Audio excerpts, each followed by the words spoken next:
ভারতের সুপ্রাচীন হিন্দু মন্দিরগুলির মধ্যে অন্যতম হল লিঙ্গরাজ। ওড়িশার ভুবনেশ্বরের এই মন্দিরে দেবাদিদেব মহাদেবের অধিষ্ঠান।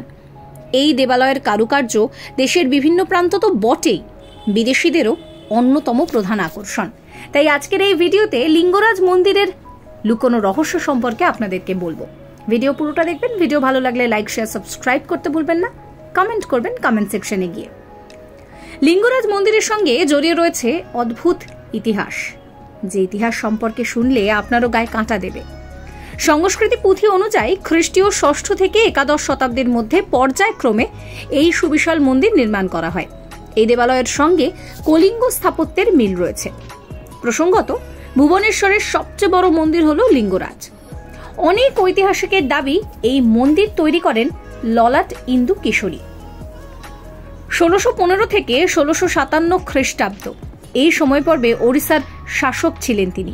তবে এই দেবালয়ের নাট মন্দির ও দুটি গম্বুজ দ্বাদশ শতাব্দীতে তৈরি করা হয়েছিল বলে অনুমান। যদিও বিশেষজ্ঞদের অপর অংশ অবশ্য দাবি মানতে নারাজ। তাদের মতে একাদশ শতাব্দীতে এই মন্দির নির্মাণ করেন সোমা বংশীয় রাজা জয়াতি। এই নাট মন্দির এবং গর্ভগৃহ নির্মাণ করা হয়েছিল ১০৯৯ থেকে ১১০৪ এই খ্রিস্টাব্দের মধ্যে। ওড়িশার রাজা সেখানে নিয়মিত পুজো দিতেন। গঙ্গা রাজারা পালা করে করে এখানে পুজো দিতেন। লিঙ্গরাজ শব্দের অর্থ হল লিঙ্গের রাজা। এই মন্দিরে পুজো পান হরিহর। হিন্দু শাস্ত্র অনুসারে তিনি একাধারে সৃষ্টির পালনকর্তা বিষ্ণু ও ধ্বংসকর্তা শিব। লিঙ্গরাজ মন্দির সংলগ্ন এলাকায় রয়েছে বিন্দুসাগর সরোবর। বিশাল এই জলধারাকেও নিয়ে রয়েছে একটি জনশ্রুতি। স্থানীয়দের বিশ্বাস, ভারতের মূল নদীগুলির জল রয়েছে এই সরোবরে। অনেকের আবার বিশ্বাস, মন্দিরের নিচ দিয়ে প্রবাহিত হয়েছে একটি নদী, যা বিন্দুসাগরে এসে পড়েছে। এই মন্দিরে স্নান করলে রোগ ব্যাধি সমস্ত কিছু দূর হয়ে যায়। লিঙ্গরাজ মন্দিরের দেউল চৈলির 4টি ভাগ রয়েছে। এগুলি হল বিমান, জগমোহন, নাটমন্দির এবং ভোগমণ্ডপ।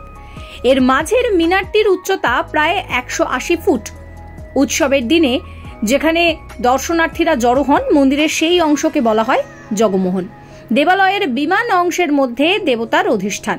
এছাড়াও এই মন্দিরের প্রধান প্রবেশ পথের দরজাটি চন্দন কাঠ দিয়ে তৈরি করা হয়েছিল, যা এত বছর পরেও টিকে রয়েছে।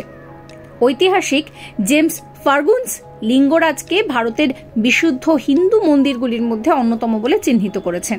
বর্তমানে এর রক্ষণাবেক্ষণের দায়িত্ব পুরোপুরি ভারতীয় পুরাতত্ত্বের হাতে রয়েছে। নিত্যদিন এই মন্দিরে প্রায় ৬,০০০ ভক্তের সমাগম হয়। উৎসবের দিনে পুণ্যার্থীর সংখ্যা লাখ ছাড়িয়ে যায় বলেও জানা যাচ্ছে। এই ভিডিও আপনাদের কেমন লাগলো অবশ্যই কমেন্ট করে জানাবেন। কমেন্ট সেকশন খোলা রয়েছে আপনাদের জন্য। আর এইরকম সমস্ত কন্টেন্টের জন্য আমার চ্যানেলটিকে ফলো করতে ভুলবেন না।